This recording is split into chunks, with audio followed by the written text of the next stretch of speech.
The Tennis Gambling Podcast on the Sports Gambling Podcast Network is brought to you by Narc Fantasy. Narc is giving away $15 million at WrestleMania 5. Sign the promo code SGPN to claim your first-time deposit offer of the bonus cash on Narc Fantasy promo code SGPN. We're also brought to you by Rhythm. Rhythm has the best AI picks and projections, and their football models are about to go live. Claim your 7-day free trial today by going to sportscampodcast.com, rhythmsportscampodcast.com/RITHMM. And welcome, everybody, to the Tennis Gambling Podcast here on the Sports Gambling Podcast Network. It is currently Friday morning, roughly 9:40 a.m., Eastern Time on August 2nd. I'm Ross, always, Scott Reichel, once again going solo for this pod. Should be a fun episode because it is time to get into the quarterfinals in Washington. Said in the last episode for the Olympic semifinal episode last night that I was going to try to do an episode for the quarters in Washington. Unfortunately, it took until about 6, 7 a.m. to actually get lines out on all the matches. So point is, we decided to do a morning episode, as you are going to see the first match take place at around 2 p.m. Eastern. So still a couple hours. Apologies if I'm trying to thread the needle here, but there wasn't really much time for me to actually record. So I'm going to do it now because it's better late than never.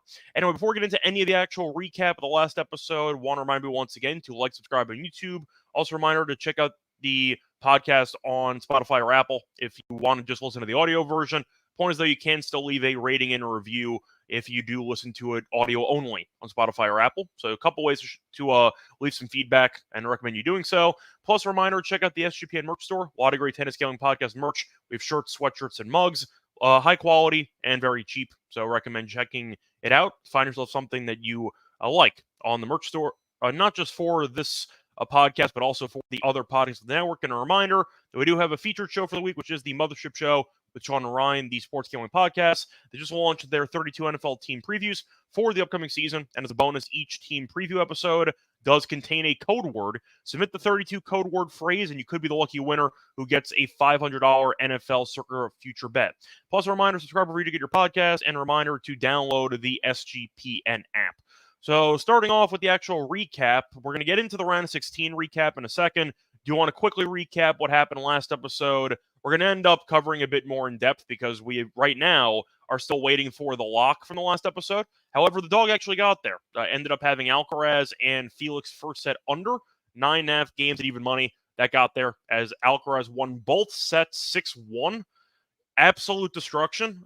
Definitely a very underwhelming start to the Olympic semifinals, but good for us, I guess, as we had the under in the first set, and that got there. Did also mention I liked Felix team total under 8.5 in that match. That got there easily too. So far so good. Knock on wood. Hopefully we end up getting the lock in the Musetti match to go with it. So that overall pretty good start to the semis and a nice dog win there. However, did have a couple of picks from the first round of Washington, which we never actually got to recap. And to go through those did not go well.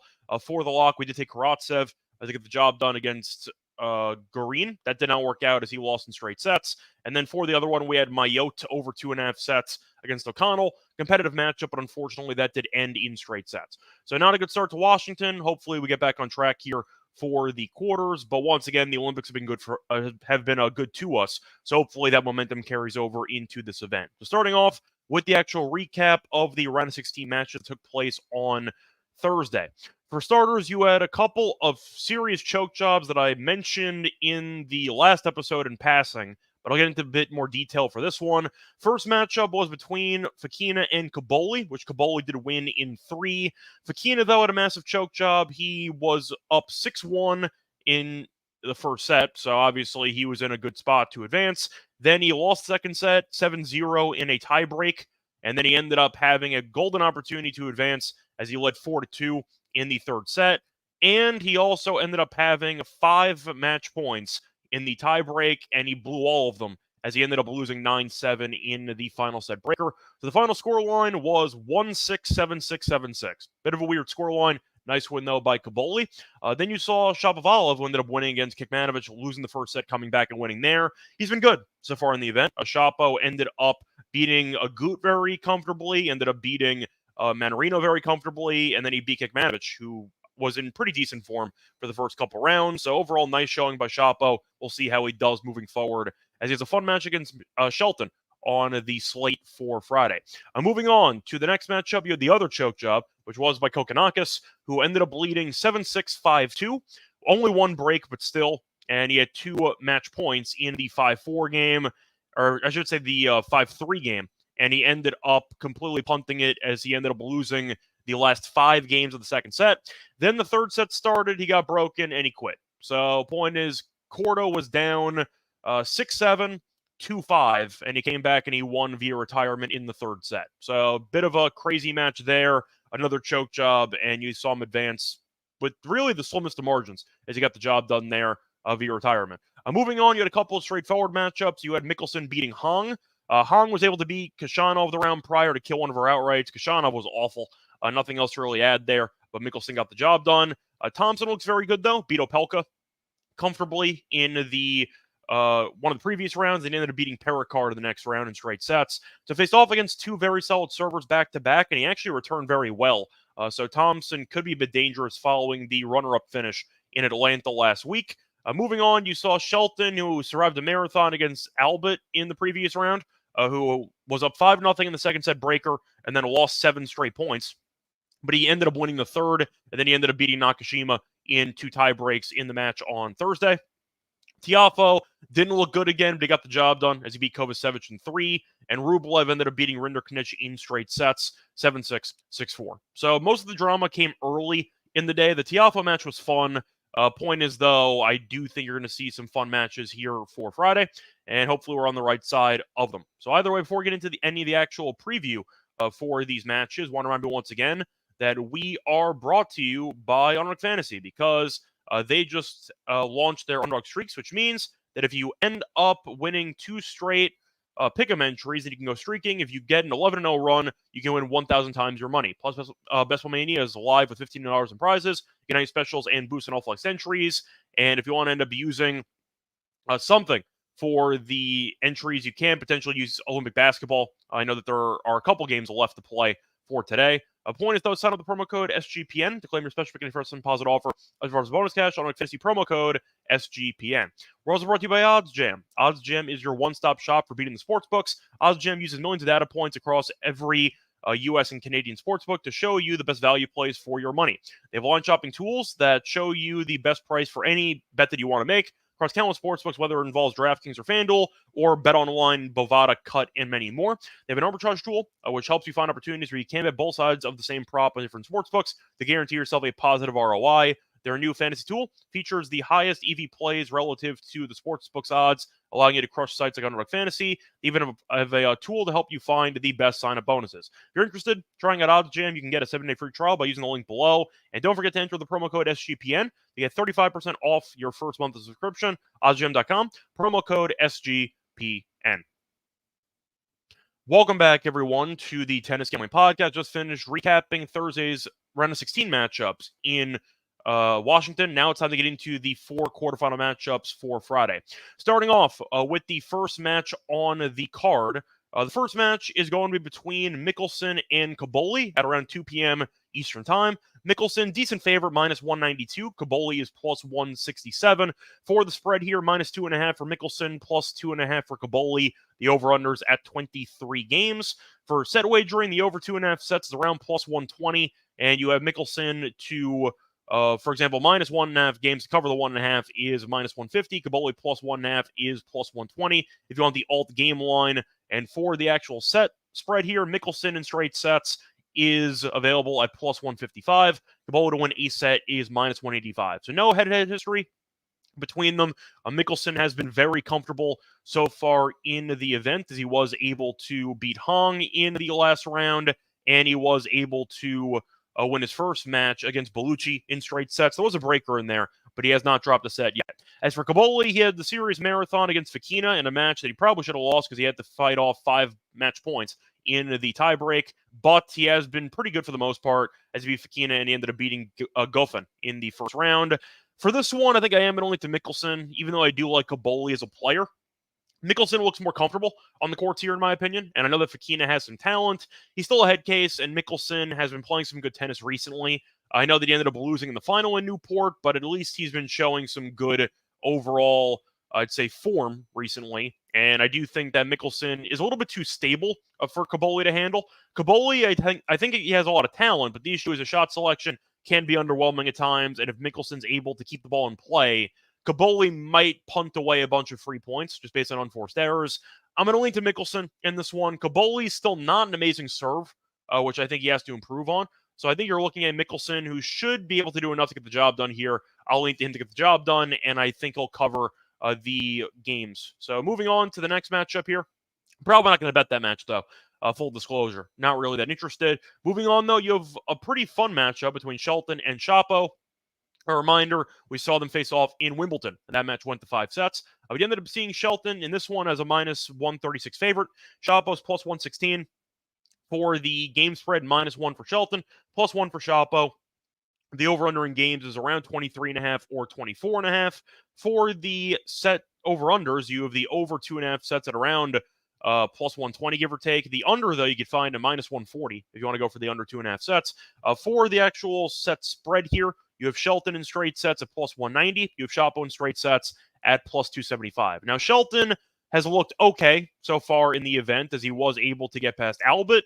Should have won in straight sets, but once again blew a 5-0 tiebreak lead, and then he came back and he won the third. Shapo, though, did drop a set to Kikmanovic, who was in pretty good form. He beat Wolf handily, for example, the round prior. But you saw Shapo come back and win in 3. Shelton, though, did respond by beating Nakashima in straight sets. Now, Nakashima has not been very good for the last year and change, so we'll see if Shelton is actually in great form or not. If you're asking me based on eye test, I think Shapo's looked better than Shelton in this event, if I had to just go solely by the eye test. I think it's going to be very close. I'm not saying it's going to be another potential marathon. It is kind of...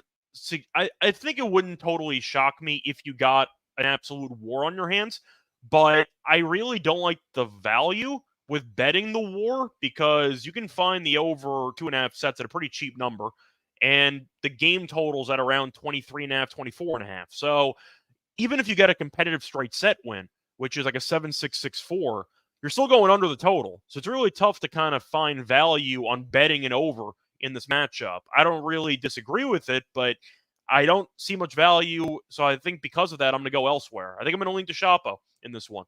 I think Shapo's looks solid. He's beaten some good players, and I think that Shelton has been average so far in the event. Nakashima's a guy that I'm sure we can agree on. We thought had a bit of a higher ceiling a couple years ago, and since then he's kind of regressed. But Nakashima was not very good, at least returning-wise, in that last match. He's been a pretty bad returner all year. Shapo, I do think, can return Shelton serve, and I do think that Shapo will be able to match the firepower that Shelton possesses. But I think that, simply put, the moneyline price is too big here. I don't trust Shelton at all, and I think 136 is a bit expensive. I would have had this at around like minus 120, give or take. I really don't see much separating these players. And I do think the 5-set marathon in Wimbledon suggests that even though Shelton did win, these guys are very, very close to each other in terms of skill. And if that's the case, then I don't want to lay 136. So I'll go with Shapo for the value at around plus 116, maybe with the games at plus 2. But I expect to probably see a marathon here that should be a 3-setter. Not really much value, though, for the overs, so I think I'm going to go with the actual money line for Shapo instead as the value play. Moving on to the next match, you have Korda taking on Thompson. For this one, Korda's minus 2.5, and Thompson's around plus 2.5. For the money line, you have Korda at minus 190, and you have Thompson at around plus 170. For the over-under, you have 22.5 games. For the set over-under, you have over 2.5 sets at plus 135. For set spread, you have Korda minus 1.5 sets at plus 135. Thompson on a set is minus 165. And you have Thompson to win in straight sets at plus 350. Now, for the actual matchups, have to at least acknowledge the head-to-head. To go through the head-to-head history here, you have seen them never face off against each other. So, once again, not exactly many previous meetings in the first 3 matches that we talked about. You had the 5-setter in Wimbledon between Shapo and Shelton. That's it. Really not much else to go by. But Thompson's been great recently. He did end up losing to Nishioka in the final in Atlanta. A bit of a weird spot for him because he was winning, and then you had a rain delay for about, 5 hours, which kind of killed the entire momentum, and he lost in 3 to a guy that he just always loses to in 3. But he was still solid in the event, and I was worried about fatigue for him. But he had a bye in the first round, and he was able to kind of reset his batteries, and he's been good. Beat Opelka in straight sets with multiple breaks, by the way. I think he broke Opelka 3 times. Played Pericard, broke him a couple times as well. And when you face off against 2 elite servers, and now you're against Korda, Korda's a fine server, but it's definitely, I'd say, a step down by a wide margin when it comes to serve caliber. And I do think that the I should say first couple rounds for Thompson and the success he's had returning suggests that he should be able to break Korda a couple of times in this matchup. So I do like the idea of Thompson actually being able to threaten in a lot of Korda return service games, and I think that Thompson service-wise is good enough to get the job done here. I think this price is absurd to me. I don't know why Korda's minus 190. I don't get it. Korda was once again about to lose to Kokkinakis, and he was down 5-2 in the second set, and he lost the first set. Fought off 2 match points, and Kokkinakis got injured. So it's not like Korda really fully looked convincing in that second match that he played here. And with that being the case, I don't trust this at all. I think Thompson's looked very good. You could argue that Thompson's looked like the better player so far in this event, and Korda has barely played since Wimbledon anyway. I'm going to lean Thompson here. I don't think this line makes any sense. I think Korda should be a favorite because he's American. If you want to go for the home crowd advantage and if you want to acknowledge the career that both of them have had so far, I think Korda should be favored, but minus 120, minus 130, I think 190 is insane. Thompson's been great for the last couple weeks, and I do think that based on how well he's returned against 2 elite servers and how Korda barely ended up beating Kokkinakis, I think this line's very off to me. So I am going to go with Thompson on the money line here. I'm going to go with the plus 2.5. I think he's alive to win it. I just think that minus 190 for Korda, of all people. Korda, I've acknowledged many times, I think that he is also a head case on tour. And Thompson can be kind of in the same boat, but the point is I do think when you have both guys who can be inconsistent at times, I don't want to lay 190. So give me the value here with Thompson on the money line. I like how he's played. I like how often he's broken against elite serve so far in the first 2 rounds, and I do think that Korda is fortunate to be here in the quarters. So give me Thompson in this one. Moving on to the last match on the card for Friday. Matchup between Rublev and Tiafoe, which is a pretty fun matchup because this might be the head case Super Bowl. So we're going to see who wins this one. Point is, though, Rublev's minus 210. Tiafoe's plus 180 for the actual game spread here. Minus 2.5 for Rublev, plus 2.5 for Tiafoe. For the over-under, you have 23.5 games. You can find 22.5, though, if you do shop around. For set wagering, though, you have the over 2.5 sets of plus 125. Rublev in straight sets is plus 140, and Tiafoe in straight sets is plus 375. So for this meeting, I have to at least acknowledge that Rublev, I think, should be the favorite just based on reputation and being a top 10 player in the world.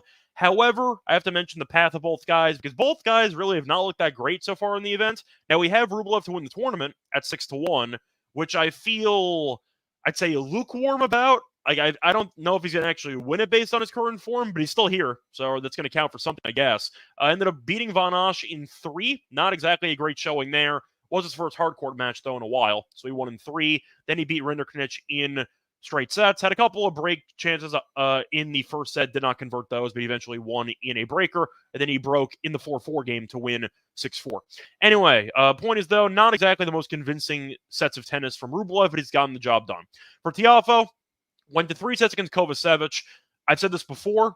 I don't think Kovacevic was that good, so not exactly a great showing there by Tiafoe. He was on the ropes and ended up beating Galan in 3 in the first round. So not exactly thrilled by the form of both guys so far in this tournament. And I think with that being the case, and based on the overall reputation of both guys being very volatile, especially lately, even though I have Rublev to win the tournament, I think 210 is an absurd price. I understand the argument that Rublev is the better player just based on his success in their careers, but Tiafoe is actually 2-1 lifetime against Rublev, and he actually has won last meeting, which was in the U.S. Open in 2022, and Tiafoe actually won in straight sets. Now, there were a couple breakers in there. He won 7-6, 7-6, 6-4. I believe that was the year Tiafoe made the semis and lost to Alcaraz in 5.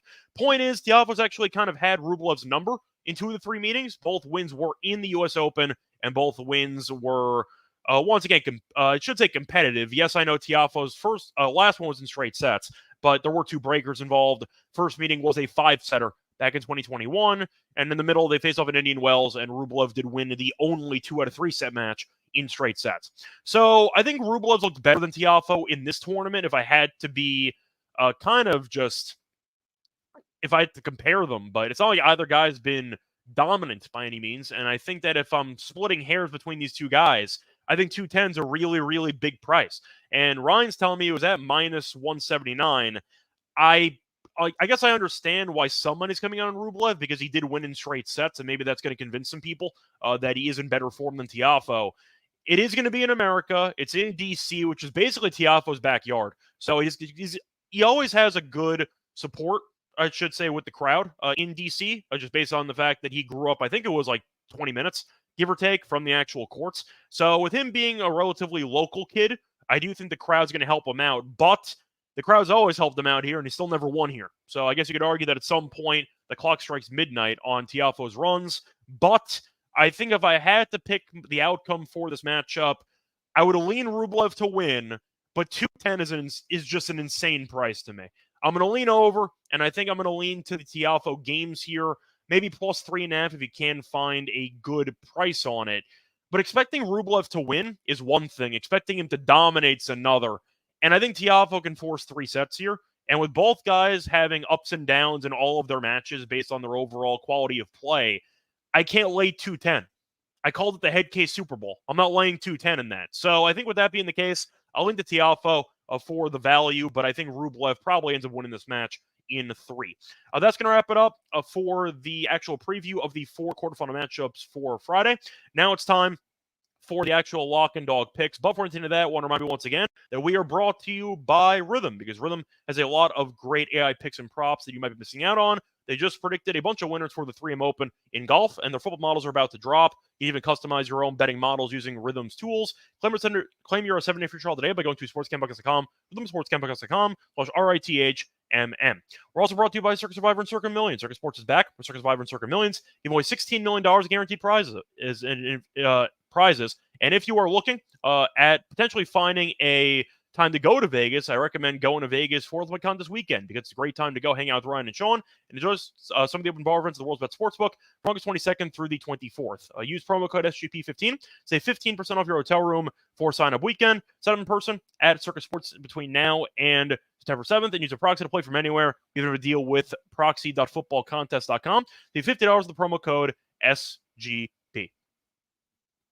Welcome back, everyone, to the Tennis Gambling Podcast. Just finished previewing the 4 quarterfinal matchups in Washington for Friday. Now it's time for the lock and dog picks. For the lock, I think I actually am going to go back to the head case Super Bowl. I am going to go with the over 22.5 games in the Rublev and Tiafoe match at minus 128. I find this total too low. I find it weird to me that the Shapo and Shelton match is at around 24.5. But the Rublev match is at 22.5. I find that kind of weird, and I do think the value is pretty solid with this total, especially for this price. Tiafoe has been dropping sets left and right. He's dropped a set in both rounds so far, and he has dropped at least one set in 8 of his last 9 matches. So Tiafoe, even when he wins, does not win easily, and I do think he might be in line to drop at least one set in this matchup.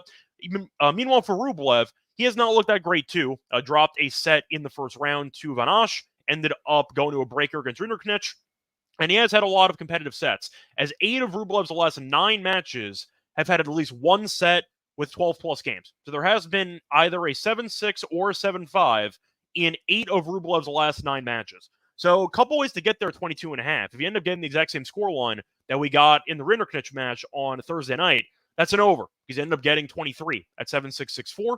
So you still can get there in straight sets, or you can go the Tiafoe route, where it goes 3, and you basically get there automatically. Point is, though, both guys really can't be trusted, and I do think with that being the case, you might see a competitive matchup unfold where both guys are taking turns having dips in their respective levels, and I think with that being the case, the over is a pretty solid option. Both guys are still good at serving. Both guys can drop sets, and I think a breaker could be in store here. To mention the actual meetings in the past, you have seen 2 of the 3 meetings feature a breaker, and the last meeting did go back-to-back breakers in the U.S. Open back in 2022. So I think the over 22.5 is actually pretty low. I thought the total would be higher. I thought if Shapo and Shelton were going to be 24.5, give or take, for the total, I thought Tiafoe Rublev would be around 23.5. So 22.5 at 128, I think, is actually a good number. I think it's pretty cheap. So I'll go with that as my lock. I believe 128 was on FanDuel. I think FanDuel had 128, so that's where I'm going to take the 128. For the dog in the card, though, I am going to go back to that Korda and Thompson match, mostly a value play. 170 is absurd for Thompson. I think these odds are way off. And I think with that being the case, I will be willing to take a flyer. If it loses, it loses. But I do think that simply put, the price is too good to pass up on. Korda is only here because Kokkinakis choked. Kokkinakis led, once again, a set and 5-2 in the second set with 2 match points on serve in the 5-3 game. And he ended up blowing it. So the point is, I think Korda is a guy who's pretty lucky to be here. I recognize that his upside based on reputation is higher than Thompson's. But Korda, I don't really care about his reputation. I've been roasting him on the show for years, and I feel like most of the time he underachieves. I think that's a pretty safe description of Korda's career so far. But you're looking at current form, and Korda's not looked that great, and Thompson's looked very good. Made a final in Atlanta and parlayed that over into 2 very good showings here in Washington. I think he's in better form. So give me the guy in better form at around plus 170.